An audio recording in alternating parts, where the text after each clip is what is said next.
Доброго дня, діти!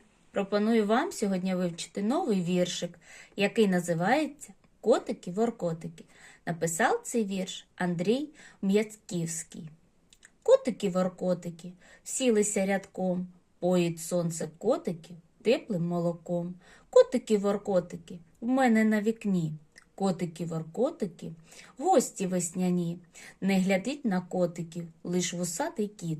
Мабуть, зна, що котики – то вербовий цвіт. Ось такий віршик я вам пропоную вивчити, а підказкою вам буде мнема таблиця для швидкого запам'ятовування. Дякую, до побачення!